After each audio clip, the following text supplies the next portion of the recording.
I got 20 PP points, as I'm calling them, for Dr. Pepper.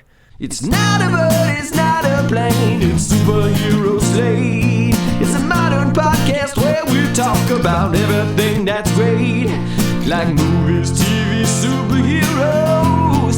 It's Superhero Slate, oh yeah. Hello everyone and welcome to Superhero Slate, the show where we run down the latest superhero entertainment news. We love TV, movies, and superheroes, so let's talk it all out. My name is Chris Dillard. And my name is Mike Royer. And this week we're getting a final look at Marvel's Eternals. Eternals. I was going crazy because I just blanked and I was having like a shower moment and I thought they were called the Invincibles and I was like, no, that's not the name. What are these people called? So I really need to watch this movie so I can internalize the name. I do not blame you a bit. It'll probably help you out. Black Canary is getting a spinoff. Okay. I don't know if it's a series or movie. We'll figure it out later. We dive into What If Episode 2 and more. Took me a little while to dive into that second episode because I even sent you the text message like earlier this week. It was Friday. I just forgot it was a thing. Like this is the downside of a Wednesday premiere. I felt like with Loki, it was just a little bit more in like the zeitgeist, so it would slightly trend a little bit earlier and I would like realize it was there, but I think that since What If is still slightly niche, being animated, there's just a certain number of people that just aren't going to watch it. I think, and we'll talk about it later, I think What If on the whole doesn't affect the MCU at large right now, so nobody's watching it. They're like, this isn't going to affect whenever I see, Spider-Man or whatever. I mean, why should I even watch this? I think we'll see more later, but like I agree, like the pulse, if you got your finger on the pulse, is not there yet. Yeah, it does feel more supplementary at the moment. Doesn't mean it's not worth watching. That's just unfortunately what it is right now. What If is essentially one of our segments where we go on a random thing about, what would be cool in these movies and they just animated those. So I feel we're responsible partially for this.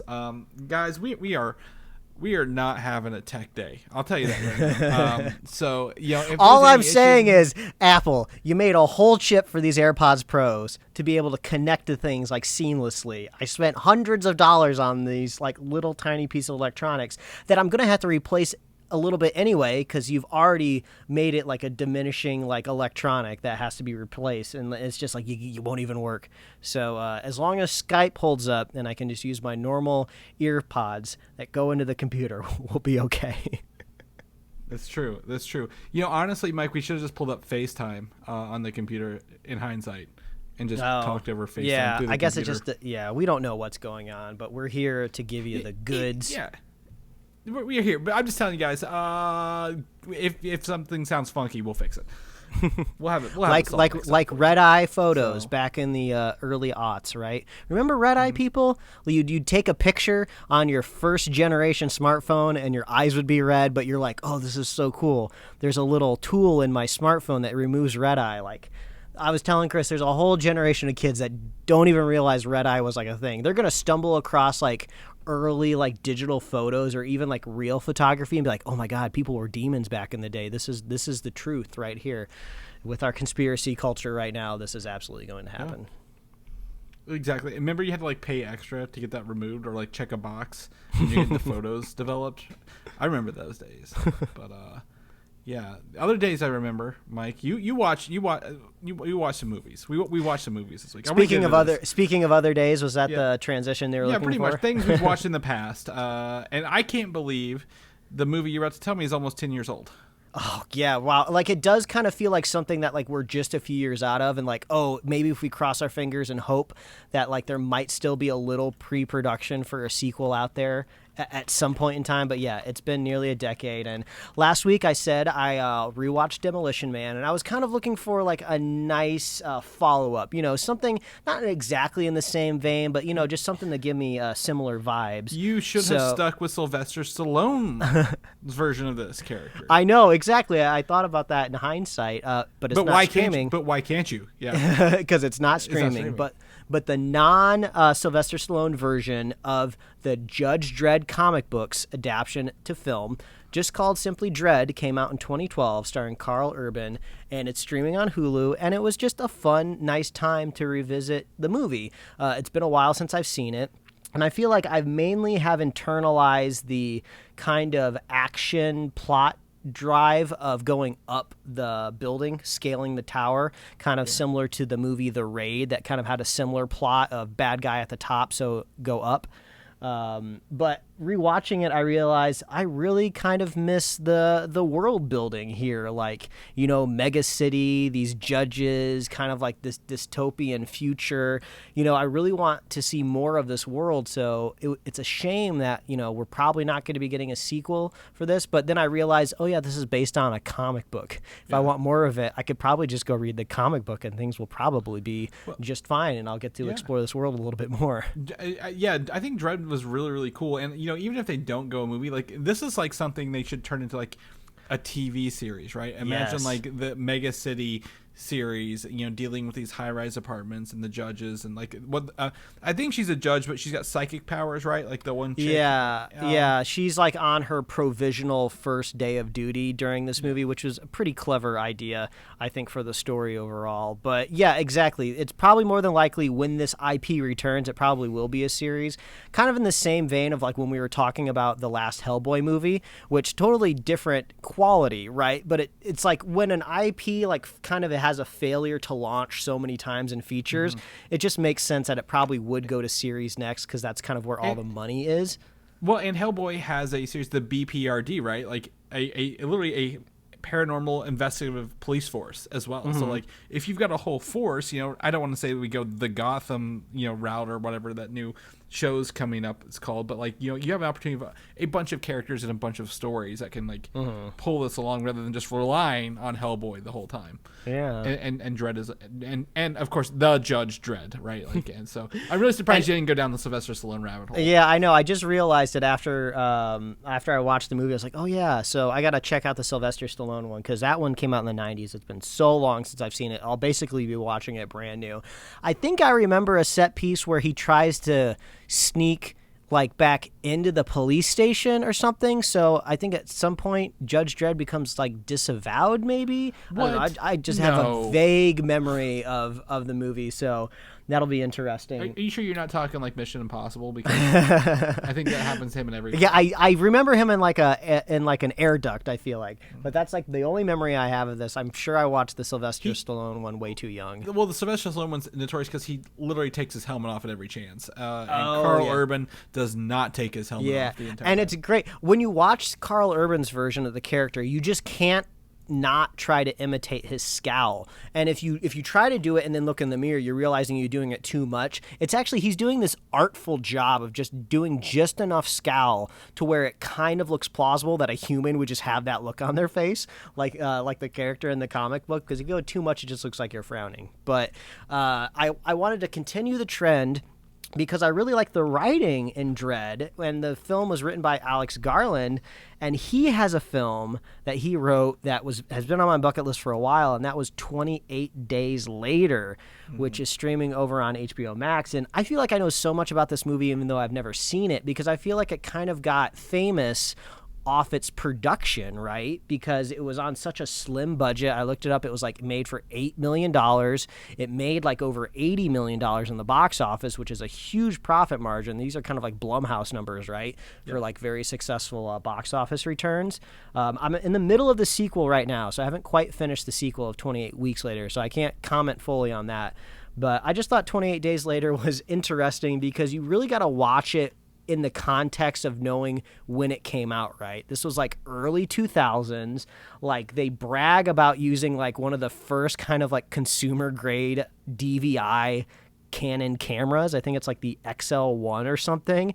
And it's just like the film was literally recorded on like a little cassette tape that goes in the camera. And Chris, I know you're very familiar with these cameras because you and my wife both worked within like the film department with these cameras back in college. Like, this was just before things all moved over digital, but you guys had to film like your senior projects on these little DV tapes, right? Oh yeah. I mean, you put the DV tapes into the big cameras, and then there's always a risk after you film it, you go pop them into the 'cause you have to essentially play the whole video back to capture it to edit it on a computer, and there's always a risk it's going to eat the goddamn tape. And, like, that's like the scariest thing in the world. Yeah, and like these cameras like just barely pass the threshold for like cinematic quality, like just barely. But they talked about how great it was because they're so portable, and to get these kind of like post-apocalyptic zombie shots, you know, they only had like so much time to close off these very famous like landmarks in like London. So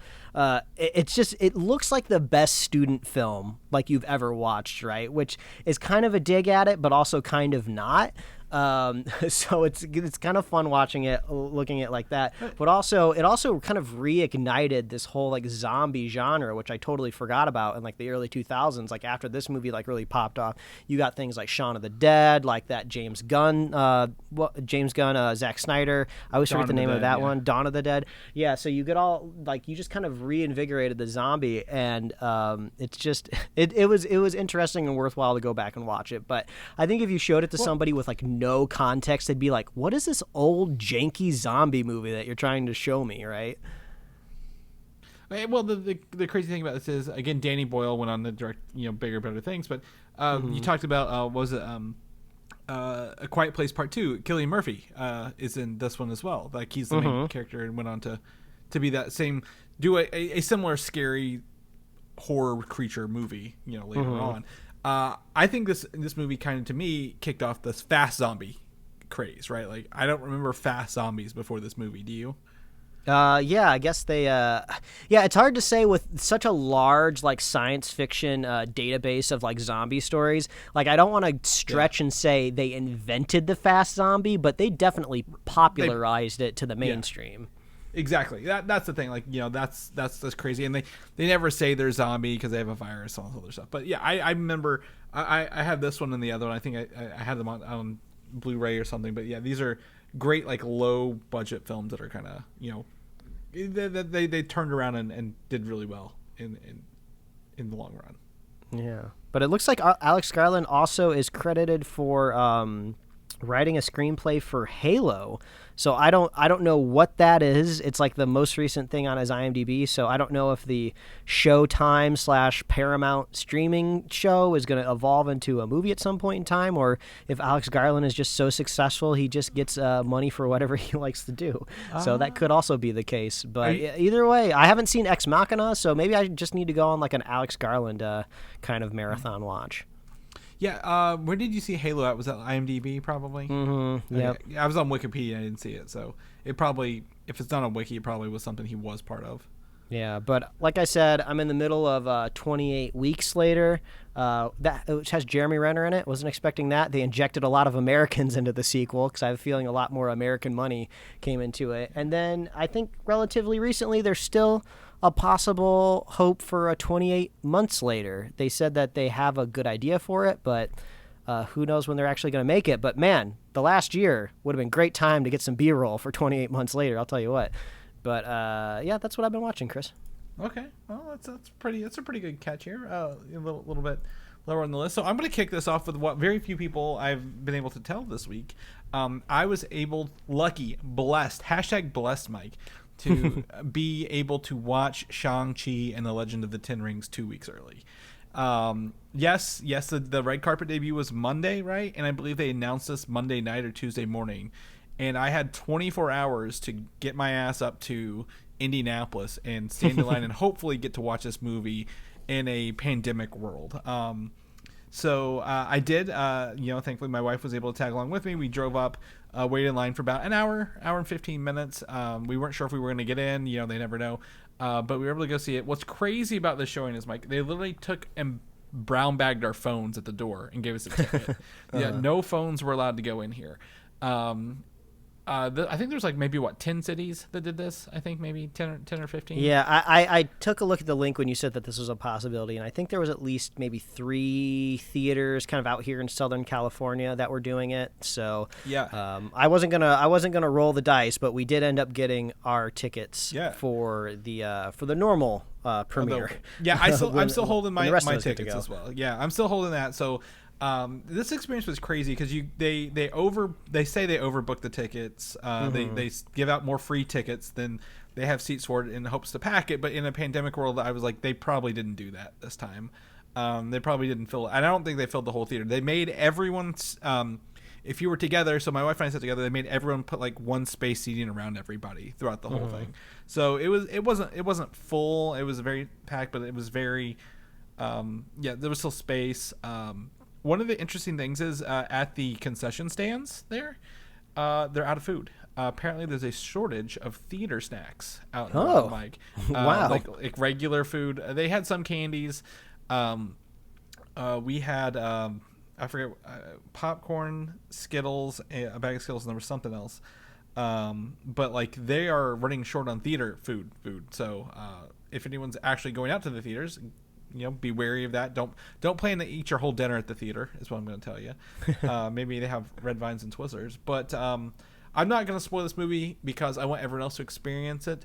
But kind of unspoilery, the trailers for this movie are not doing it justice, Mike. Like, I thought I had a grasp of what I knew what this movie was going to kind of do and be, and no, absolutely not. And this is a good thing.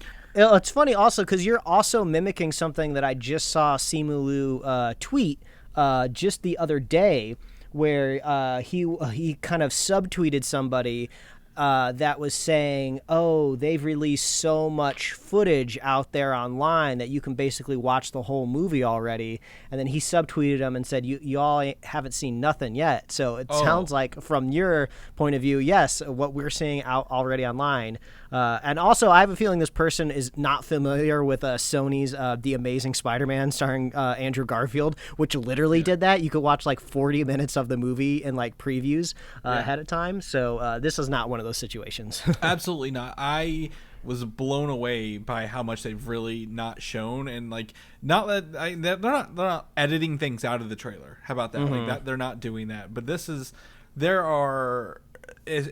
was just mind blowing. I'm very excited for people to watch it and kind of get their opinions on it, because I'm in a if you had the opportunity to do this, you'd be giddy as hell, right? Like, imagine like, oh my god, I got to see a Marvel movie 2 weeks early. And I don't want that to kind of like have rose tinted glasses on my experience. So I've kind of also been like gathering my thoughts, but I'm excited to everyone else to watch it and kind of see what it is. But I wholeheartly recommend this in theaters, Mike. I mean, this is a great way to say stay tuned for our review, because you'll be getting a very kind of quick reaction from me, like less than 24 hours when we record the review. But Chris will have had like multiple viewings and multiple weeks to marinate with this movie, so he'll have probably well-collected thoughts for the film, which is good to know. One question I'll ask before we go into it, totally non-spoilery, but how many end-credit scenes are we talking here? 2, okay. So this is standard movie. We are back to standard Marvel movie fare. Okay. 1 mid-credits, 1 post-credits. Okay, at the very, very end. All right, great. I will stay seated. I will run in between to go pee if I need to. Yeah. But good, great, Shang-Chi, Legend of the... I have to say, Chris, I have started to see some initial impressions for the movie online, and things seem to be looking positive. And then I hear from you, I'm starting to get positive vibes off of you, and this is great because I started feeling kind of down on the movie a little bit, not necessarily just from the trailers, but I was just like, we're getting another origin story. I know this is a brand new character, but it's just like, how many times have I gone to an MCU movie with an origin story and really have been blown away? So it sounds like maybe I can possibly get my hopes up a little bit more. I don't know if I'm setting myself up, but I'm excited to go see Shang-Chi, and it's going to be the first time I've been back at the theaters in like a year and a half, so this is going to be a monumental moment for me. Yeah, and I hope it fixes your pronunciation, because they very much explain Shang-Chi in this film. It's really, I will tell you, this isn't a spoiler, but there are parts of the movie where it's in only Chinese with subtitles, and it felt so authentic to this film, and that was really good to have that. So the trailers are not doing you justice, folks. I'm very excited to talk this over with you. But if any... I don't want to ruin this movie for anything, but if anyone has any questions, please shoot me a DM on Twitter, Valdan, VALDAN, and I will answer anything just in case anyone has any questions. So, look at that, Chris out there with the hookup, seeing the movies early. He's just better than the rest of us. That's just how it is. It's true. It's true. But I do what I can. I walk among the people, Mike. I want to be among the people. I'll tell you. I'm over here just like barely trying to figure out how Apex Legends works, and you're just out there experiencing life. Right. Exactly. It totally threw my weekend into disarray. I will tell you, this has thrown all my sleep schedule and every plan I had to do for this week out the window. I was like, I lost a whole day to this. I'll tell you, one of the only times I ever remember I got to see other movies early, but one of the times I got to see everything early was, in fact, the first Avengers movie. I got to see it 4 weeks early at a convention. And there were literally this group of 4 girls. I think they had to have been like, upper high school, intro to college, crying when Coulson was stabbed in that movie. Like, I will never forget them bawling in the theater. Don't you really want to know like where they were when they saw Endgame? Like, how did they react when they saw Tony Stark die? If they're bawling over Coulson, yeah. Right? and this showing was great because guess what? Nobody had their fucking phones out the entire movie because they were all kidnapped at the door. And what a joy! This should be. I'm like, this should be normal. Like, can we do this every time? Like, because there was not a single distraction in the movie other than the screen, and that was beautiful. So, oh my god, we love to see it. We love to see it.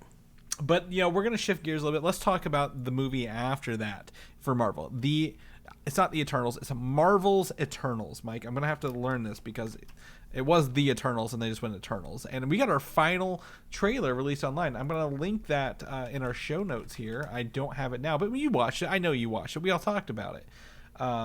So we got to experience this Eternals trailer, Mike. And I want to get your opinion on this because I know the Eternals. I've read the books.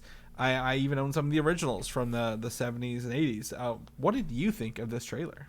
I tell you what, this was the trailer I really needed to just understand what is really going on here, right? We're starting to get an idea of just purely from the trailers that we've seen that what these Eternals are. They seem to be brought to Earth through these Celestials. They didn't quite say the word Celestials, but they do cut away to one floating right up there in space with its giant multiple red eyes, right? Yeah, there's a green one that's like building galaxies in one shot, and then the red one, which seems to be the one that they're very much, I guess, scared of or aware of. Yeah, and now we get to see all of the superpowers that these Eternals have, which seem to be some combination of like laser beams either coming out of the eyes or the fingers or kind of encased around fists, or I guess Angelina Jolie's manifests in like weapons. Is this the first time that we are seeing Jon Snow? I can't remember his name off the top of my head. Kit Harington. Kit Harington was in the first trailer, but like very briefly. He did not have I don't think he had a speaking role or as prolonged as he did here. Yeah, he definitely has more of a role in this trailer. As far as I can tell, he looks pre-Black Knight, so he doesn't quite have any indication that he may or may not be super powered, but who knows? They could just be hiding that for the trailer. And maybe he doesn't get any powers through this whole movie, and maybe this is just a slow setup for the character, but we do get to see a little bit. Kit Harington, if you will. Yeah, that's it. We get to see some different forms of deviants. These Creature Watch for Mike. That's what I said. Yes, Creature Watch. But I feel like these are almost starting to diverge from Creature. Like when I think Creature, I think of like living, breathing, kind of like mammal, reptile, something that kind of like evolved. These seem to be just kind of like amorphous alien blobs that were kind of maybe looked like they were cooked up in a lab. So maybe creatures. But we do get to see something that resembles more of a humanoid with multiple eyes. Yes. And that kind of leans more towards like deviants, which supposedly we may have seen a deviant already, which would be Thanos, but I don't know if we've had any confirmation within the MCU that he is straight up deviant. That is a question, again, listener show Patrick did ask me. Thanos, it comes from a line of Eternals, but he is an Eternal with a deviant gene in him, which, causes him to be, kind of more powered. I always said that, as Star-Lord said, that nutsack of a chin he has. Deviants have those chins from the Celestials choose deviant genes. So Skrulls have those chins, right? They all come from like the same lineage. But I think these deviants look a little bit more, like you said, amorphous, right? A little bit more silvery and black and like webby, even like sinewy, if you will. So yeah, I don't know if they'll tie Thanos into this, but I will say, to do that, they do ask that question literally out the gate. Why didn't you fight against Thanos? And I've seen their response is we only do things that the Celestials said don't do it unless deviants are involved. So I think Thanos may not be a deviant, or literally Thanos were literally there. He was there for what 90 seconds in Infinity War. He showed up with like all the stones but one in Wakanda and was like boom done. So I guess that's really true. Helped, I guess that's true when you think seconds. about it technically. He really does not interfere with planet Earth directly for very long, or at least enough for if these Eternals are on the other side of the planet, how quickly could they, put a faction together and head on over there? But there is another big point that we get from this trailer of kind of what we're seeing story-wise is there's something called an emergence, right? Yes. And I think the most interesting thing that they say about it, I don't know what it is. Basically, plot-wise, it just seems to be a ticking clock that they have 7 days to get the gang back together is what it sounds like to stop the emergence. But the emergence was a catalyst from the people being brought back to Earth, which I thought was really interesting because we've talked kind of about that idea on the show, right? Of like, oh, what happens when all of these people come back? Is there some sort of cosmic energy that kind of returns to the universe, and maybe that will spark the, the mutant gene or what have you? So it seems like they are kind of using a similar storyline. No mention of mutants, but we'll see what happens. But it was cool to kind of see some of the powers, kind of see a little bit more of the filmmaking and the staging. It does feel more and more every trailer we get that this was made by an Oscar winner, right? There seems to be a little bit more of an emotional camera, pointed towards these characters, which is not something I think we get to see that often in these Marvel movies. Well, kind of as again, I'll give credit to Patrick was talking about this. This feels like all the designs are elegant. Everything seems very classical, if you will, kind of like a film. Now, mind you, there are scenes where there are like again they're shooting energy out of their hands and eyes, but like there seems to be a lot of like a lot of emotion here for a team this large. We're not getting the rockin' soundtracks of James Gunn's Guardians of the Galaxy team, but like for this being not a non-Avengers team, it looks absolutely fantastic. The cinematic shots, the way like how everything, I guess the contrastiness of like the scenes looks fabulous for this. And I love cosmic stuff when it comes to Marvel, but like I still feel like I want to see one more trailer, but I don't think we're going to before it drops. I think this might have even been billed as like a final last trailer. So I think this will be about it. It does say final trailer. Yeah. Now, I mean, so when you watch this again, there is a every Eternal has like a special power, and we see a lot more of Icarus, right? The Richard Madden's character, who seems to be like he can fight and shoot. He's like people are like, is he Superman? Yeah, he's pretty much Superman. Like, right? He like can punch things really hard and shoot things out of his eyes. Athena, who is Angelina Jolie, creates weapons. Icarus, who is it Icarus?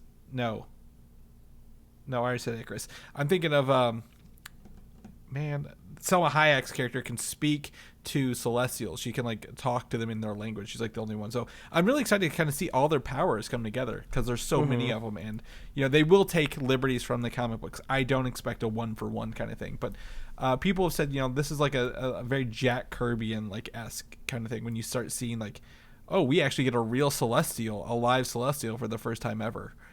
In the movies. Now we saw one briefly in Guardians of the Galaxy, but I think these are going to be larger than life. And I sent you the Funko Pops even just to show you like how cool they look. Well, also the ones in Guardians of the Galaxy were also just in kind of like a flashback visual, right? They weren't technically tangibly in the movie. Like it seems like these are actually going to be characters that if at some point in time an actor supplied any sort of voice to it, even if it ends up kind of being a Bill Hader like BB-8 type of situation where they just kind of really just like they just need him for a sound effect, like there could be a Celestial basically in the cast list is what I'm trying to say. So these will actually be a presence in the film, which is really exciting because this is a really crazy abstract thing to tackle. Now I know you're saying now there was a Celestial already. It was in Guardians of the Galaxy Volume 2, but that was embodied by a man, and also it does not kind of fit the same grandiose scale and also just abstractness of just like a weird gigantic like space being. It's just like so weird, and the only way you can really tangle it is just put it into a person, and then they'll be untangled, right? They'll be untangled. Yeah. in Guardians 1, the planet Nowhere is the severed head of a Celestial. So if that tells you how literally larger than a person they are, like a whole colony of people lived in there, or aliens lived in the head of one, like they're not just like, oh, he's like 10 feet tall and we're 6 feet tall. Like these things could literally grab a planet in their hand, right, and do stuff. So I have a lot of questions. How are the Celestials tied to this? What are the Eternals like? What's the main ploy here? What is this emergence? Is it the emergence of actually a Celestial coming back to Earth? Is it, the rise of deviants in the downtime when people were gone, like in the shadows, or like are they underground like they kind of were in the comic books? I don't know, but I'm excited. This looks different than any other Marvel movie, Mike, and I don't know about you. Like, and believe it or not, speaking of deviants and speaking of the floating head of nowhere, we'll be talking about those two things later on at the end of the show. So these things come back up, and I'd love to see an origin of how that Celestial gets its head lopped off. Like that would be cool if that was included in this movie.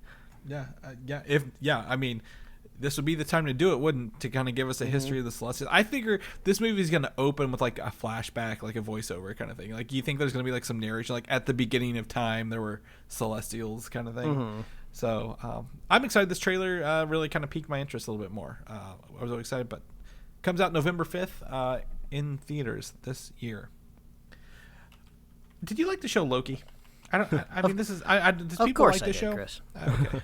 No, I'm kidding. Apparently, Kevin Feige, he's out doing the rounds. Shang-Chi's out there, Mike. We're going to be getting questions out of this man. And apparently, he's currently working to look for a director for this series' second season. After the original one, I forget her name. Was it Kate Herron? Or was that WandaVision? I don't remember. They're not returning for the second season, and that's fine. It doesn't indicate anything's different.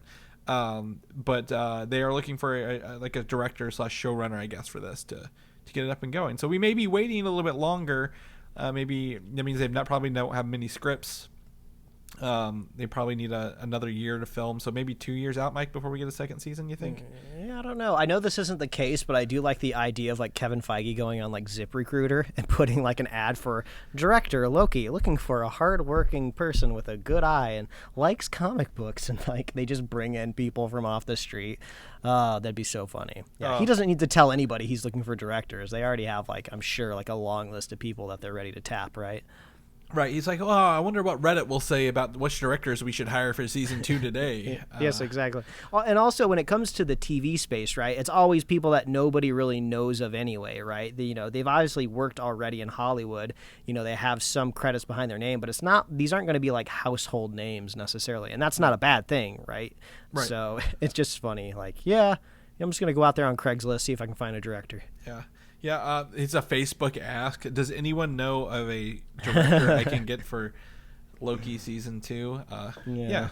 We're available. We are available. You can hire us. We would figure it out. We'd put our heart and soul into it. Yeah, exactly. We'd have to give up the podcast, folks, but we would probably do. I think you'd be okay with it. Yeah.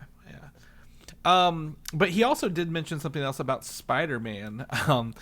Spider-Man. Spider-Man. He did say that we will get a trailer before the movie, and people are like, Kevin, you rascal, take off those New Balance 608 shoes and get over here. You telling your dad jokes. Speaking of Spider-Man, as of right now, recording here late Sunday afternoon for me, Sunday evening for you, Chris. It's currently trending right now on Twitter. Spider-Man No Way Home. I keep checking it throughout the show just in case like a real trailer actually leaks. We've already talked about like a cell phone leak that Chris has kind of scrubbed through a little bit. I have had no less than 5 people send that to me since I've been on the call with you, Mike. So for 47 minutes now, I've had 5 people send me this leaked trailer.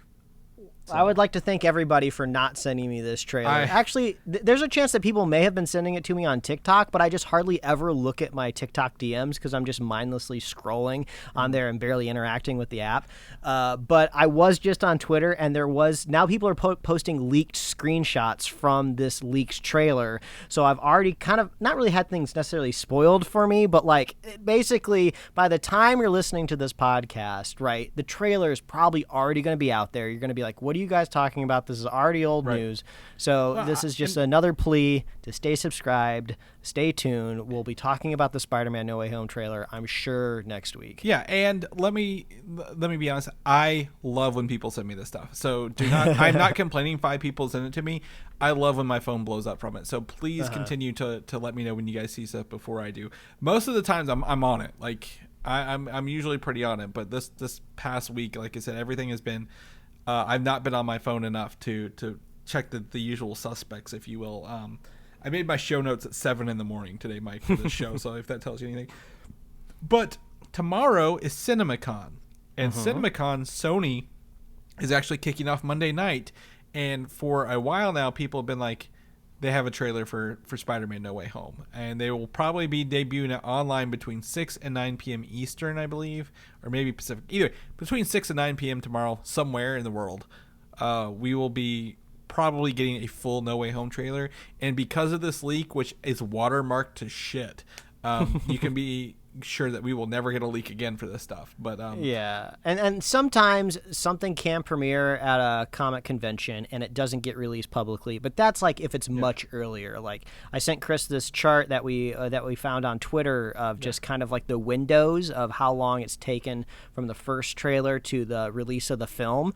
And we are right now, Spider-Man No Way Home has taken the record for basically coming right up to the line with like the latest trailer to ever come up to The Incredible premiere. Hulk. Oh, was that number one? The Incredible Hulk was 93 days from trailer between, I guess, teaser and movie premiere. 3 months for that movie. And let me tell you, they've tried to sweep that under the rug ever since. Iron Man did blow that one out of the water. There are 117 days right now. Captain America: The First Avenger was 121 days, so that's pretty close. But other than that, this document shows our windows are between 142 and 204 days normally, which is usually what we say, right? We're usually like, it's 5 to, I guess that's, how many months is that? 5 to 7, yeah, 5 to 6.5 months out. So yeah, half a year is, I say. This is wild. Yeah, and there's an asterisk beside Black Widow. I don't see what the asterisk means. I guess was that. Well, I guess that was because it was delayed. So yeah, delayed. Yeah, delayed. So that's cool. So I think we're gonna get a trailer tomorrow. You know why I think we're gonna get a trailer tomorrow? Why is that, Chris? Because later in the episode there is another Sony movie that now is like has a locked-in date. So I think Sony is committing to release dates finally. Mm-hmm. So I think they're committing to a release date for one, which will essentially commit a release date for this, because I believe you could essentially shoot your web, if you will, for Spider-Man way too early if you don't have a release date for the movie yet. So I think Marvel will take the hit on Shang-Chi and the Eternals being new movies and be like, look, we didn't make $1 billion on these, but they're setting the franchises up, where Spider-Man is the third. We need a good Spider-Man 3, and this is the money maker, right, for everybody. So well, also, I mean, like, that's almost kind of common now for when you go see a Marvel movie. Usually there's 2 Marvel trailers in front of it, right? So, like, Shang-Chi is now stacked. I'm going to go see Shang-Chi, and I'm going to see the Eternals trailer, and I'm also probably going to see the Spider-Man No Way Home trailer in front of it. So it's all marketing, right? We're all just waiting for marketers and their big brains to let us see the trailers when it's most appropriate for our eyeballs. You know what would be wicked is right after Shang-Chi, they dropped the Doctor Strange trailer because of all the rumors with Spider-Man and Doctor Strange. We're getting so much Doctor Strange at once. Yeah. Bring it. Put it in my veins. Yeah. They'll probably do, if I was a Batman, about at the end of Spider-Man No Way Home, the post-credit scene is the Doctor Strange trailer. I mean, that would be cool. That would be great. But I think we're overdue for a Hawkeye trailer too. So we need to get one of those here soon. Hawkeye, whatever. He shoots arrows. I mean, he's small beans, small potatoes. Right. Yeah. Well, we'll probably get something. That's a good call. So hopefully CinemaCon gives us something good. But Sony technically will have the trailer for this movie, not Marvel or Disney. And again, as we state millions and millions of times, Sony trailers suck. So if you're not happy with it, just wait for the movie. Because I remember the whole year Mike complained about Far From Home, and then he ended up loving the movie. So very excited for this. Very excited. And also, if that leaked trailer's out there and you don't know about it yet, don't go looking for it if you don't want spoiled. So avoid it. Black Panther, Wakanda Forever. this is a comic book .com exclusive. I'm just going to give them credit because it is theirs. Riri Williams, who will play Ironheart, actress Dominique Thorne, will debut in Black Panther Wakanda Forever first. And they're currently filming in a fake MIT setting, which is actually where Riri Williams went, which is where Tony Stark went to college. All ties them together. So I believe they know she's on set. So I think that's why they went ahead and announced this. Kevin Feige announced this to kind of get ahead of that, to get ahead of like the set photo leaks, right? Yeah. Like where people are doing that. This makes sense to introduce the character a little early, because I was thinking about this the other day. Iron Man, the character that set off the whole MCU, he lasted until the end of Endgame, sacrificed himself to save basically half of the universe, right? Those are big shoes to fill, right? Not just like charismatically, but like just hero-wise, just the big plot points within the MCU. A lot of them derive from Tony Stark. So this is a big character to put into an Iron Man suit, right? So it makes sense, introduce us to her early so we can get a feel for the character. So, it's a big deal when she straps on a suit. I think it's interesting that it seems like a lot of the technology is going to be coming from Wakanda here moving forward into the next phase of Marvel. It was Tony Stark that was kind of outfitting everybody, right? Oh, you get a suit, you get a suit. I'll give you an upgrade here, I'll give you an upgrade there. And now it seems like it's all going to come from Wakanda, right? So I guess this is their outreaching mission of spreading their love across the world and not being isolationists anymore. Yeah, that's true. I think also what I would love to see, based on Doctor Strange and the Spider-Man rumors, what if it was like magic infused vibranium? Like, could you imagine how powerful that kind of weapon and armor would be, like for an upcoming Avengers movie kind of thing? Like, everyone gets magic infused vibranium gear to enhance their abilities. Wouldn't that be awesome? Like overall? Yeah, that would be cool. And also, this kind of would hopefully gloss over like a big pet peeve that I have in superhero movies is like how logically can these characters kind of get their super suits, if they're not already super powered. Like I can't believe even the smartest teenager on the planet can build an Iron Man suit, right? I believe Tony Stark can do it because they did it a great way in the original film where he started with a very prototype suit in the middle of the desert and he was motivated by a life or death situation and it barely even survived the walk outside the cave, right? If you'll excuse me, Tony Stark built this in a cave. There we go. Sorry. With a box of scraps. And then he was like this billionaire that had all of these resources, right? So like I just really hope they don't do a scene where like, they show her in like a garage outside her parents' house and she's just cobbling together some technology, just because she's quote unquote smart. To me, it's just like make it a little bit more believable. Now, if she's in like a Wakanda workshop, right? And she's over there like on a work study or like a study abroad or something, and she's like a big Iron Man super fan, and then like, when she's supposed to be in her dorm, like sleeping, she sneaks into like Shiri's shop and starts like putting together like, gauntlets or something. Like that's much more believable. So I kind of like the direction that they might be pointing this. That could be her comic book inspiration. I believe she also gets not stolen tech, but some secondhand Iron Man tech to build her suit rather than starting from scratch. And then it's kind of given the blessing from Tony Stark, and we don't have that luxury in here, right? So maybe she gets her hands on some secondary vibranium or some secondary Iron Man stuff and tries to mix and match them. Maybe that could be. It does make you wonder where the blessing does come from, right? Because who's it gonna be? Like who's gonna come in and kind of be the stand-in for like, is it gonna be Happy? Is it gonna be Jon Favreau that's gonna be like, no, you would be good.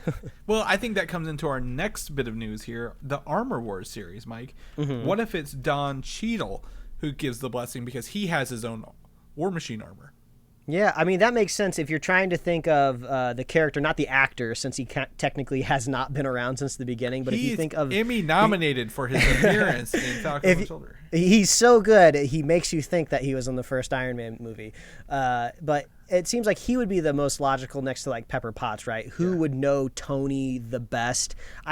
Cap would be a good second, but he's like an old wrinkly man now. I doubt Chris Evans is gonna be popping back up again. But yeah, Don Cheadle could possibly kind of figuratively hand over the mantle. Well, but also Armor Wars, which we're talking about now, is a series about what if Tony Stark's armor gets in the wrong hands, right? What if there is Tony Stark tech out in the wild being funneled, and somehow that's how Riri comes across it along the way. Yeah, maybe like a secondhand like bootleg suit. Yeah, you know? exactly. But like, I expect her to show up in Armor Wars just as much as her own show kind of thing, and kind of get a kickoff. But we know now that Yassir Lester, who's known for writing the show Black Monday with Don Cheadle, was also a writer on Girls, to be the head writer for this series. He was a comedian turned writer as well. So hopefully this isn't like a funny show, because again, Don Cheadle is supposedly to be not quite paraplegic, but he does have walking issues because he was shot out of the sky in Civil War. Hey, we saw him in his Emmy award-winning or Emmy-nominated performance in Falcon and the Winter Soldier. He did such a good job walking with robot legs. We didn't even know he was wearing them under his pants. Yeah, I didn't even know for the minute he was there. But I mean, I think we talk about everything being connected. I think this is a good opportunity for them to connect literally Black Panther, Armor Wars, and Ironheart together into one cohesive story to build this character up, rather than just like, hey, here's a new show called Ironheart. Here's your new character, Riri Williams, who's a teenage girl who's an Iron Man. Go. So I hope, again, praise be Kevin Feige. All hail him and what he does. So And just to be fair, and just to be even across the board, even Tom Holland's Spider-Man, I still find it hard to believe that he is smart enough to invent web fluids and web shooters, right? Like, I just have never really watched a lot of media where they made it believable that, like, basically a child can, like, invent these superhuman things. Did he have web shooters, though, before Tony Stark came and got him? I knew he was super strong, but I didn't ever... Yeah, no, he already had them because he talks about... Tony mentions how impressive he is because the tensile strength is off the charts for his shooters. Let's just all be thankful they didn't have a montage where he made his own suit and web shooters and killed Uncle Ben in any of the Spider-Man movies so far. Oh, Uncle Ben. Maybe he'll... Oh, my God. What if Uncle Ben shows up in a multiverse? Oh, my God. Which one are we getting? which Uncle Ben are we getting? Oh, I guess Martin that's true. Sheen? Give us the Martin Sheen one. Okay. He's the most in the zeit. I don't remember the actor who played Tobey Maguire's uncle. I'm going to have to look. I hope he's still alive. I didn't even think about that. Yeah. Let's see. Spider-Man 2001 Uncle Ben. Let me pull this up here. We're doing research live on this. Cliff Robertson is his actor's name. Does he have that second date in his and like the first date when he's born? We don't want to see that second date. That's not a good sign for him. We're going to Wikipedia. It took me a long. Oh nope. No. Oh yeah. No. He's got a second. He died in 2011. Oh yep. He lost his multiversal cameo then. He lived to 88 though. That's pretty good Hollywood. I mean, that's good. He probably got a good paycheck. I don't know if he's been in other stuff, but I'm sure that Spider-Man role was enough to keep him rolling comfortably into 88. Oh yeah, 100%. So good for him. So yeah, we'll see what we can do for that. But yeah.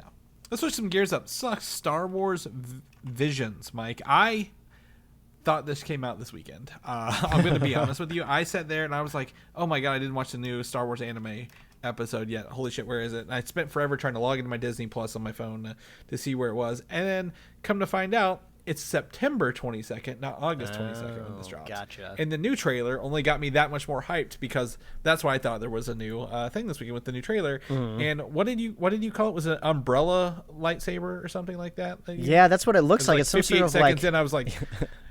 It's the most amount of lightsabers I've ever seen attached to anything. It's funny because you sent the trailer to me with just this timestamp, no explanation of what the timestamp was, and I didn't even need to look up what it was. When I saw this twirling lightsaber, a maniac machine, I was like, this is exactly what Chris is referencing, and then I double-checked, and I was like, yep, this is what he was talking about. I think it's 58 seconds in.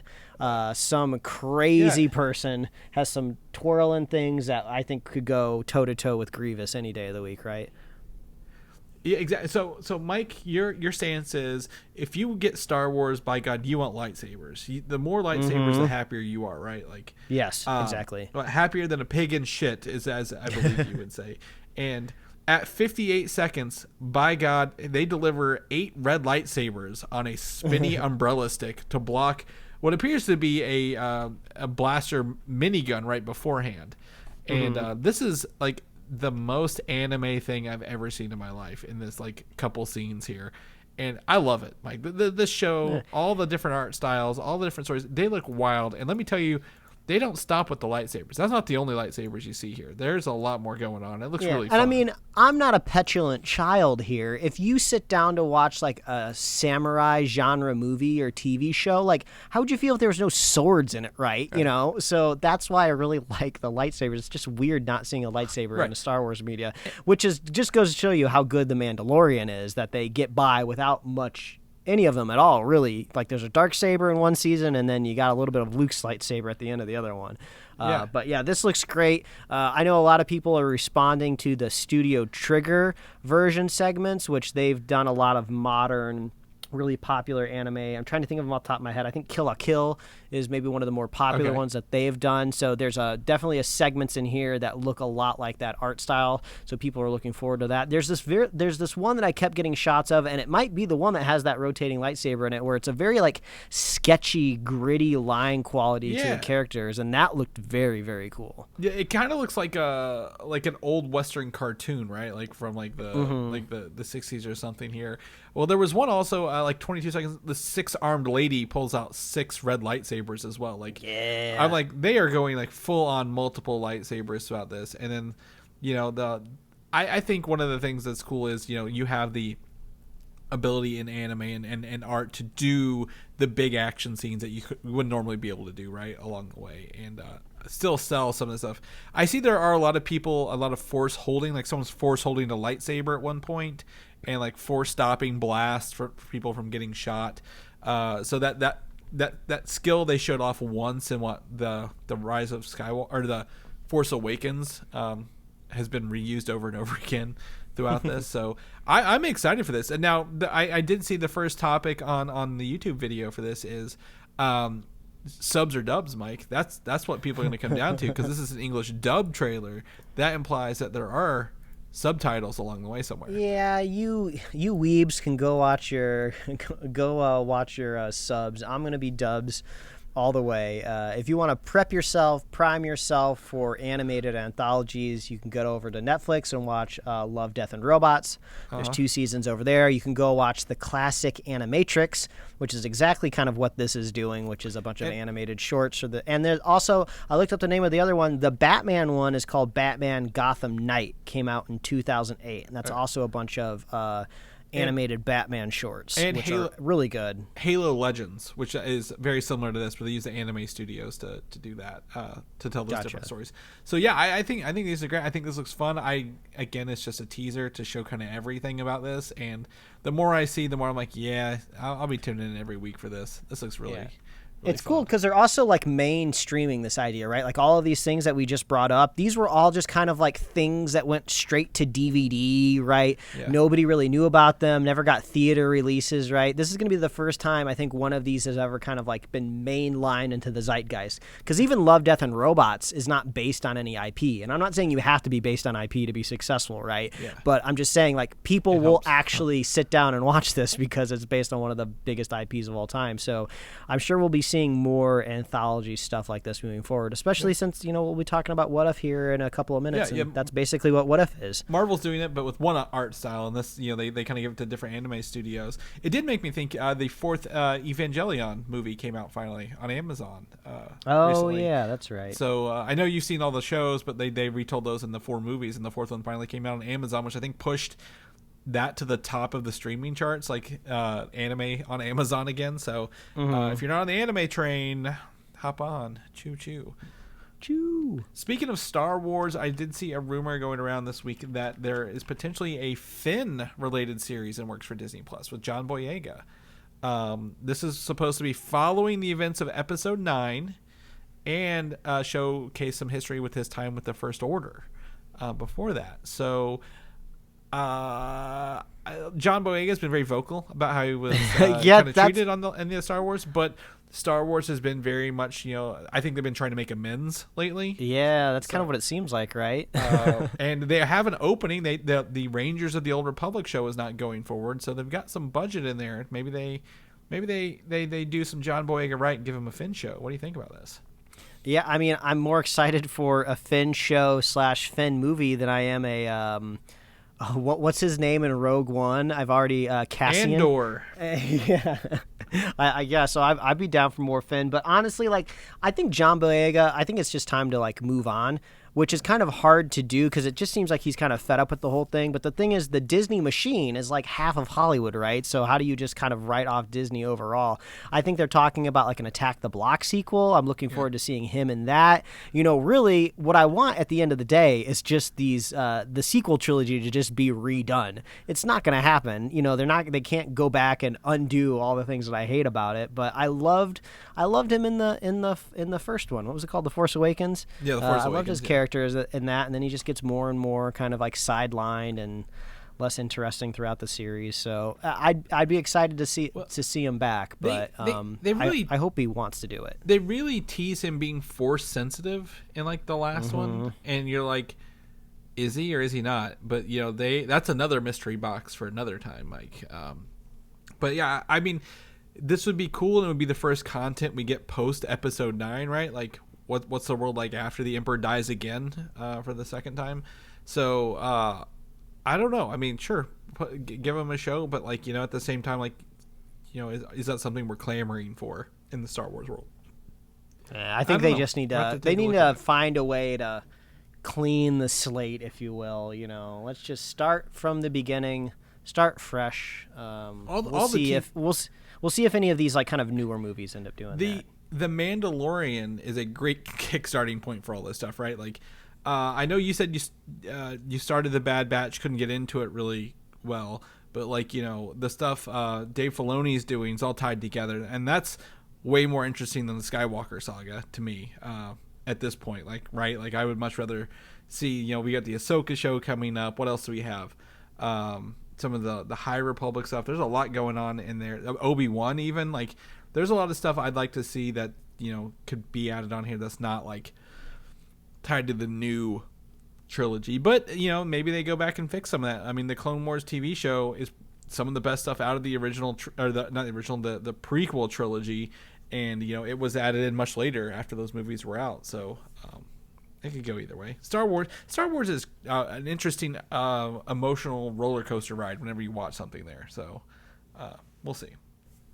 I heard like the most interesting thing today. I was telling my dad about how he could watch The Suicide Squad, right, the new one, and he was like, I really didn't like that Birds of Prey in between the sequel to the original one. And I'm like, I never really thought of it as a sequel to the original one, and he's not much of a, you know, comic book movie person, but I was like, that's interesting to hear that from someone outside of our realm. But that brings me to the news here. Black Canary, the character, is supposedly getting a spinoff and works at HBO Max.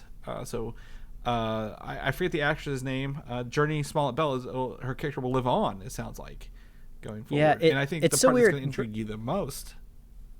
I was just going to say, like, Birds of Prey is such a split movie. I feel like people are still down the middle of it, whether they loved it or whether they're just kind of like, no, it wasn't really for me, which is unique just in the sense of, like, just DC movies in general, because usually it's just like, oh, I hate it or I absolutely love it. Just seems like there's a little bit more of a sensible audience when it comes to the Birds of Prey. Like, oh, it's good. Oh, this wasn't really for me. So it's kind of a unique movie within the DCEU right now. Exactly. It's got a lot of big names in it. You know, thinking back, you know, we talked about Ewan McGregor and Harley Quinn. What's the actress's name?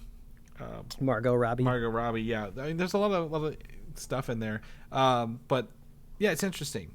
But if you like the character Black Canary, like I said, spinoffs and works at HBO Max. But Misha Green, who was essentially the head of Lovecraft Country, has been tapped to write the screenplay or draft or whatever it is. It said screenplay, so it's making me think this is a movie for HBO Max.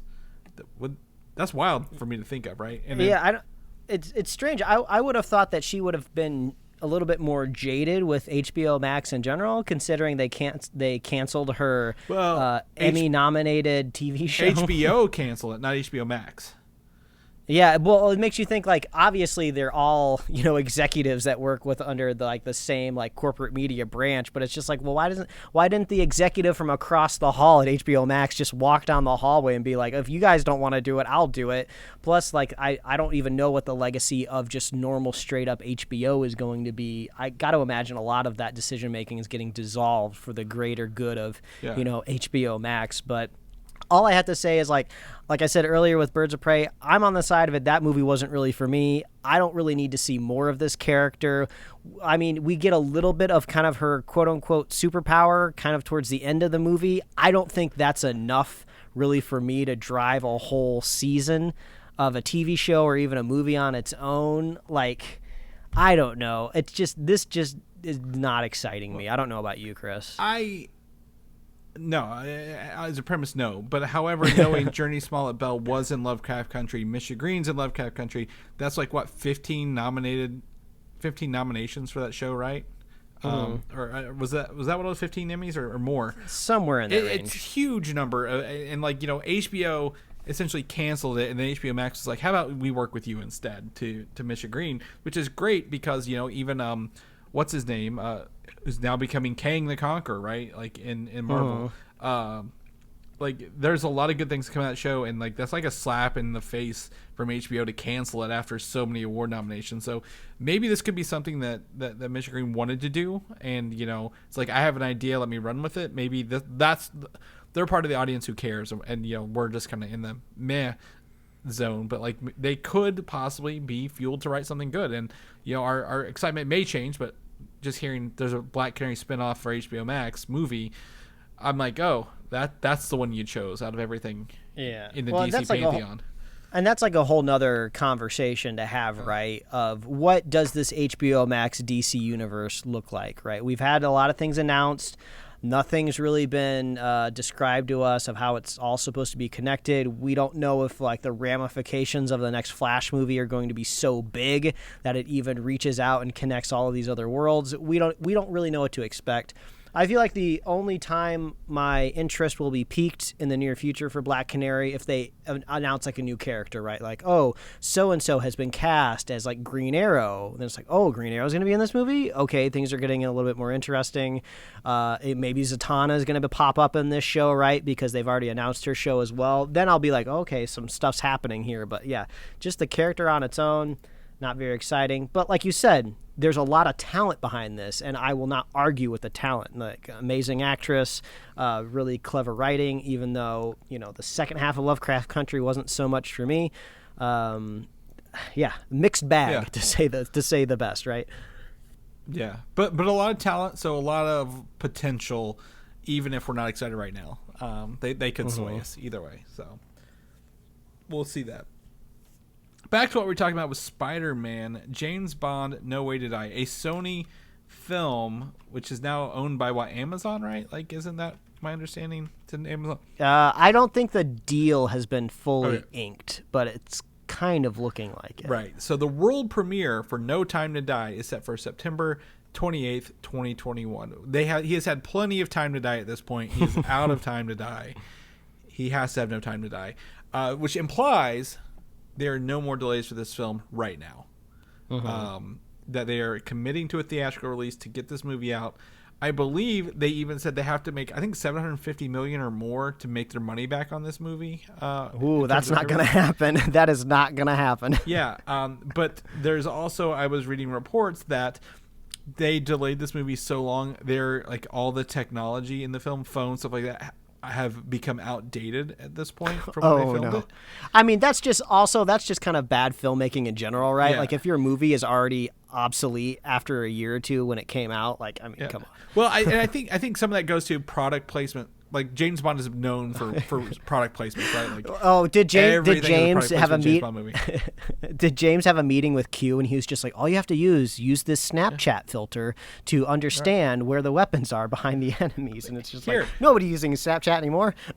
Dear James Bond, don't go to OnlyFans because of all the pornography you will find on it. Well, oh no, why did I write that into the plot of the movie? I'm so stupid. Yeah, but I mean, again, going back, James Bond, was it half the Pierce Brosnan ones or more were paid for entirely by product placement companies, which is weird. But there it implies that they have to go back and like they might have to CGI some stuff in there, some technology. But this means Sony's committing to a date. If we get a Spider-Man trailer tomorrow or another No Time to Die trailer soon, I think they will be committed to some theatrical release date sooner or later. I hope so. I hope people are getting vaccinated. I hope people are being safe and staying safe and healthy, and everything is going well, and that we actually get to go to the movies. Yes. And not have to buy extra seats for safety precautions. Chris, sometimes I wonder, I'm excited. What if everybody was vaccinated? If that happened, could everybody just go back to the movies like normal? I wish. Yeah. We'd all have plenty of time to die at that point, instead of no time to die. Or we get no time to die. I don't know. There's a James Bond reference in there somewhere and a joke, and I'd like mine shaken, not stirred. But thank you very much. Shifting into gears, the final bit of the episode, always, folks, we are in a new Marvel show. We are in a new season. We are in What If for Marvel. So we're going to spend this time, the rest of the episode, discussing this episode. Full spoiler alert. And if you've not watched it, pause it, go watch it. Don't be Mike. Don't watch it 2 days later, folks. No, I'm kidding. And we're going to discuss this episode, which is what if T'Challa was abducted as a child and turned into Star-Lord instead. Mike, we've not talked about this one as much as we had the first one. This is what I was looking for in a what if series. This is exactly what I wanted. It satisfies all my complaints I had last week about not being weird enough or wild enough or changing enough about the universe, right? Like, the first one feels like a gender-swapped Agent Carter. This one even has Thanos on his goddamn team.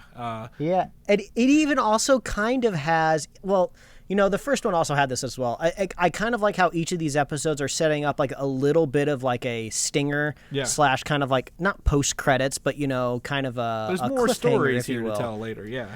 Yeah, I do kind of like how this whole episode is just one big shot across the bow to Star-Lord of just like Peter Quill of like, oh, this is what happens when actually a good person gets abducted into space. Because I love how like just how genuinely T'Challa is at his very core, that just bring him into outer space with like these space thieves. He just changes everything. Thanos is good now. Yondu is good. The Ravengers are just basically Robin Hood. Like, they're stealing like these intergalactic like spores or something that's gonna like help galaxies like feed each other. And I was like, this is like so funny. Like, Peter Quill, you're just not good enough for the universe. Well, it starts off the same as Guardians 1, but he's like, and then Korath is like, oh my god, it's Star-Lord. I mean, this is so exciting, I get to fight you, kind of thing. He was like, he knew everything about him, and he was like kind of starstruck, but he's like, I still have to fight you. Do you know, should I use my gun or not? You know, is it fair? He's like, no, go ahead. Like, I love the enthusiasm, the suave sophisticatedness that Chadwick Boseman brought to T'Challa. And, you know, saying that out loud, it's like really depressing. Like, you're like, oh my god, we're gonna miss this, right? We don't get this back. And this story just goes in such a wild direction where it doesn't slow down, I feel like, right? Like, this episode kicks up and like it's scene to scene to scene, and they're setting up even a heist in their head, and then there's like double crosses, and those double crosses have double crosses, and we get to see, you know, the Collector become like a kingpin of the space cosmic MCU. I was thrilled. I was. There wasn't as much music to T'Challa as there is, like, you know, regular Star-Lord, and we get that stinger at the end about that. And we'll talk about that at the end of the episode. But man, well, he was T'Challa was an isolated kid. They didn't get a lot of pop culture through those force fields in Wakanda, right? I loved. But speaking of just like overall music in general, like when he finds the Wakandan ship in the Collector's collecting, and then that kind of that African kind of sting, if you will, jingle comes through. And I was like, ooh, I forgot how much I just loved that sound when it kind of cuts through all of kind of like the sci-fi-ness, or it brings you right back down to earth, literally and figuratively. I think one of my favorite parts was when they were fighting the Collector at the very end, and he was grabbing all of these like weapons from the MCU that we've seen. We see Cap's shield in the back. He never quite grabs it, but he has it. But was that Korg's fist? Is that what he said? That he grabbed it off of I don't remember Korg's race, but it sounded like he just like, did he just chop Korg's hand off and just take his hand? I didn't quite catch what it was, but I was like, that's pretty dark if that's what it is. I don't remember this. I'd have to go back and look, because I was looking at everything in the case, right? Like, I even think Mjolnir was in the case.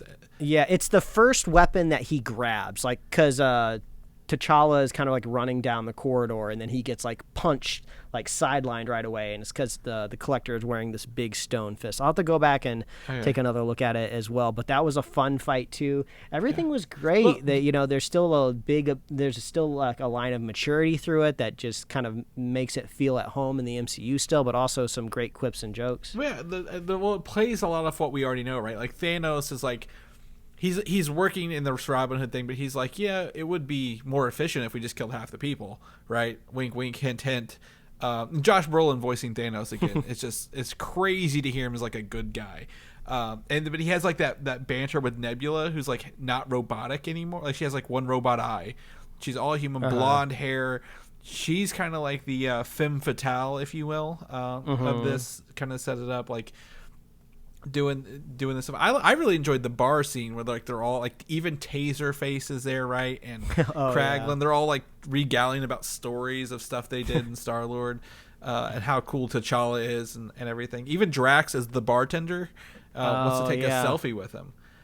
We don't see Rocket, Groot, or Gamora. We do know that we're going to see Gamora later in the series because she's popped up in the trailers. But it is hard to believe, like, in the second, if we don't get it in the first season, it'd be so weird not to see Rocket and Groot at some point in time, right? Yeah. So I'm looking forward to see what those two are up to. Yeah, I would also say one of my favorite things. Again, I love the characters, the Black Order, and we get to see them like they're actually powerful enough to take down Thanos in this. And imagine if they had realized that when he was working they were working for him in the other movies. But like, we get to see that, and then. Nebula came back and saved Thanos from them, and that was pretty cool to see that. I mean, it's hard to pinpoint something specific from this episode that really stood out because it all stands out to me. Like, even the final scene when they're all in Wakanda, kind of breaking bread at dinner, and then there's just a Wakandan like, I don't know, that sounds an awful lot like genocide. So I love that through line of that joke coming back around, and the animation's beautiful, just as it was in the first one. I think this one was a little better because it wasn't playing off just white people's faces. Like, there's aliens, and then, T'Challa started with his mask, and like all sorts of colors. It looked way better this episode than I think it did the first one, if I'm going to be straight honest, out the gate with that. And then Korath always saying that he was Star-Lord's best friend, like trying to steal that thunder. There's a lot of good voice actors coming back for this too. Well, speaking of the voice actors, this is one thing that, like, has really been throwing me off because you have the visual disconnect, right? Because I think this is like one of the few times in history, right, where these characters and actors have been established in live action for many, many appearances, right? We've gotten very used to these faces with these characters and these costumes, and now all of a sudden it's being shifted over to animation, and you know that some of the voice actors aren't coming back, but most of them are. But like, I don't always remember at the top of the episode like who and who isn't returning. So I'm just like, is that like this person's voice? Is that person's voice? Like, it sounds a little off. Is this just a really good voice actor? And then I realized, like, oh, are these like are the actors are just kind of out of, like, maybe a little out of touch of the character, right? Like, I'm not saying like they can't do the voice at all, but like, when Drax shows up at the bar, right? Sometimes it doesn't sound like Dave Bautista, which is kind of weird, but it definitely is Dave Bautista, which makes me think maybe this is more of like a production thing, right? Like, hey, Dave, we only need you for like 10 minutes today, right? Can you just pop into this booth, read these lines, and we're good to go? And he's just like, oh, yeah, sure, no problem. And it's just like he's not quite in character. He hasn't been in set all day in the makeup. He hasn't totally embodied like the energy of the character. So like these actors are getting very close, but not quite 100%, which is making it hard for my brain to connect. So some of them are great. Like Josh Brolin was Thanos perfectly the entire time. I felt very connected to the character, but like sometimes like Yondu didn't sound like Yondu, and I am not 100% convinced. I'm sure the credits can prove me wrong, but the James Gunn's brother, what's his name again? Sean Gunn? Was he reprising his role? Yep. Because it did not sound like IMDb, him. It did not sound like to him at all. But I'm not saying like this is a bad thing. This is just this weird like mental game that my brain has to play with these things, right? And I don't know if they were necessarily anticipating this, and I don't think I've seen a lot of people come to this conclusion, so it just might be my weird brain, but it is something that I have to contend with when I watch the show. Well, I think here's the thing: you can't have it both ways. Like, you can't be like, come record this for 10 minutes, because then you get Sean Gunn not sounding like Kraglin, right? Because he probably recorded his in 10 minutes. I have to say, like, I'm not complaining, right? I'm just saying, like, if I was producing the show, I would make the exact same decisions, right? There's no reason not to do what they're doing, but it is just kind of weird. It's like this, almost like a phenomena that my brain is just trying to wrap its head around. It's fun. It makes the show a little bit more interactive, Well, I guess. this one, rather than having like 3 or 4 people, this has like a dozen, almost 24 people reprising their roles, right? Like, to me, I think the one that stood out the most was the Collector didn't have his weird like lisp. Oh, yeah. That I was like, I swear I saw Benicio's name in the front of these credits. It is him, and he doesn't sound like the Collector. Now, mind you, this Collector has become a different person. He's essentially the kingpin of the cosmos, if you will, kind of thing. So I feel like he had more confidence in his voice, but it wasn't the Collector we know about from the movies, for sure. Howard the Duck got way more play than I anticipated. Yeah, with Seth Green coming back for that one. I'm just kind of looking at the things here. I do want to say that is exactly Kurt Russell at the end of this episode talking to not Star-Lord, Peter Quill, because at this one Peter Quill never went to space, so he's working at the Dairy Queen we see in Guardians 2. And Kurt Russell shows up with his eyes, and then the Watcher's like, oh, this might lead to the end of the universe, but that's for another day. And I'm like, that's season 2, isn't it? That's got to be a season 2 episode. So, but if the Collector had Captain America's shield Mjolnir, are the Avengers defeated already? That's my question. What do you think about that? Yeah, or maybe like a sneaky bandit just went down to Earth and just grabbed it while he was sleeping, right? It's like, I hate it when people steal my shield when I'm taking a nap. The one I also had the issues with, T'Chaka, was actually John Canny, who was the voice of, who played T'Chaka in the movies. Mm-hmm. I didn't think it was him either, but like I get what you're saying. Like, there's a little bit of a twist on him, but like at the same time, I love the voice actors are back. Even Karen Gillan as Nebula, like all these people, like it makes me feel hearing this voice act like this is the movie. This is real content. These characters are still the ones we know about from the movies, but just changed enough to be different, like in their stories. And that, I think that's the extra mile the show was going for a lot of these characters. And it was a big surprise. I think we kind of all knew a little bit what was going to happen in that Captain Carter episode. You could just kind of telegraph it in your head how things would go. It gets a little kind of quirky there at the end with the tentacle monster, but we even saw the Hydra Stomper in the trailers, so we kind of knew a lot of the beats that it was going to take. I had no idea Thanos was going to be in this episode. Yeah, right? I thought he was just he was going to be a cameo at first, but then he's like literally in the whole episode. And I think our third episode, I know a lot of the episode orders have been leaked already. But we did get an official kind of release that the third episode, next week's episode, is going to be basically Spider-Man with Doctor Strange's cape. So I don't know exactly what transpires there, but that seems like it's going to be a relatively heavy hitter with star power, because you're going to have Tom Holland there. Tom Holland's not in this. He's not in it. Maybe it's like a Sony contract thing or something like that. Well, the next one is actually not that episode. So, it's not? I thought it was confirmed for episode 3 already. No, the first 3 were given as screeners out to the public, and not the public, reviewers. And the third one is has to deal with somebody else. Do you want to know who it is, or do you want to? No, I mean, lay it down. It's a Loki-centered episode. I see. I'm in the middle of googling it right now. Okay. Yeah. So, the one with Spider-Man and the cape is actually from the toys. That's Spider-Man Zombie Hunter. Oh, okay. So I don't have all of them. It looks like some of them are on IMDb here, but like I don't think this is all of them. But I'm pretty sure the first 3 were those 2, and then Loki was the third one, based on the screeners. Oh, well, now I'm a little... I mean, it's not like I'm not looking forward to seeing Loki pop up on screen again, but I was like, man, we're going to get Spider-Man in a cape next week. This is going to be great. I would love to be wrong. Wouldn't that be great if Spider-Man episode was the week they released a trailer for No Way Home? Oh, talk about the synergy. I know. Synergy. Corporate people who want our money, giving us things that we want, so we give them our money. So yeah, I think this was great. This is exactly the what if episode stuff I wanted. I think Captain Carter was good, but like played it very safe, right? Like I'm like, this isn't wild enough. This isn't enough change.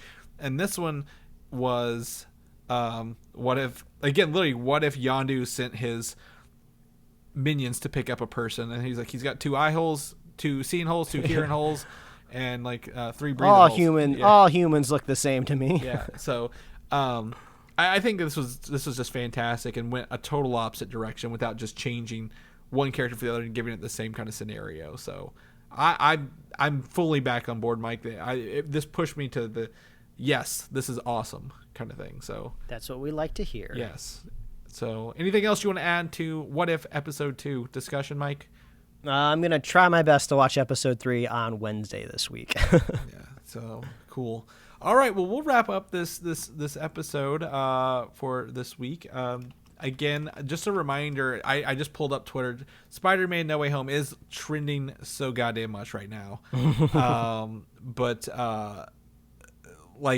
apparently the first tweet I see is, I've never seen someone burn a source like this. So this watermark video person is in so much goddamn trouble. Oh my God. Well, I guess if things leak enough, there is a chance that the trailer could still drop tonight, because that has happened in the past, where if a trailer leaks early enough, they'll just get it out there officially. Was it like a Captain America one or something? I feel like it was one of those movie trailers. Yeah, I can't quite remember, but I know I feel like something recently has happened. Yeah, a lot of people are saying Scarlett Johansson's doing it. She's out in the Disney server leaking the trailer. So no, I think it's Algae Rhythm. He's hopped over from Warner Brothers to the Marvel server. Yeah, that'd be a good one. So yeah, all right. Well, again, watch out for that trailer, Mike. If people know what you're up to, what you're doing, where can they find you at? Well, they can find me at Mike Royer Design on Instagram, Twitter, and TikTok, and you can read my webcomics at pickledcomics.com. Chris, if people want to catch up with you, where can they find you? You can find me on Twitter, Valdan, Valdan. Reach out to me if you want to hear about Shang-Chi before you go in. Spoilers, no spoilers. You tell me what you want. I'm going to try to go in light for everybody here. You can also find me on Instagram, Valdan87. Michael, people know about the show, where they can find us, and get ready for that Shang-Chi review in a couple weeks. Where can they get it at? Well, all you got to do is visit superheroslate.com. That is the headquarters for our show, and you can get our awesome show notes over there. So if you want to check out the final trailer for the Eternals, or if you want to see the new trailer for that Star Wars Vision, that's an awesome trailer. Head on over to superheroslate.com and get that link, and you can get our podcast at Apple Podcast, YouTube, Spotify, wherever else you love to listen to find podcasts. Like us on Facebook, follow us on Twitter, follow us on Instagram. There's so many places you can follow us. Give us the love. You can get merch over at superheroslate.com/store. We love our super fans. If you want to be a super fan of the show, all you have to do is share the show with a friend, share the show with a buddy, and we will be here every week. And thank you for sitting through this whole episode through our technical difficulties and my trash internet. So I think we did pretty good for Chris, barely being able to understand when I'm starting to talk. Yeah, I think we'll figure it out. We'll have something solved for next week, for sure. So we'll see you guys then. All right, bye. Thanks for listening, and don't forget to subscribe. Okay, I got my Mountain Dew. I got one of those rises here, Mike. I'm ready to rock and roll. Chris is amped. He's on the rise. Mountain Dew rise.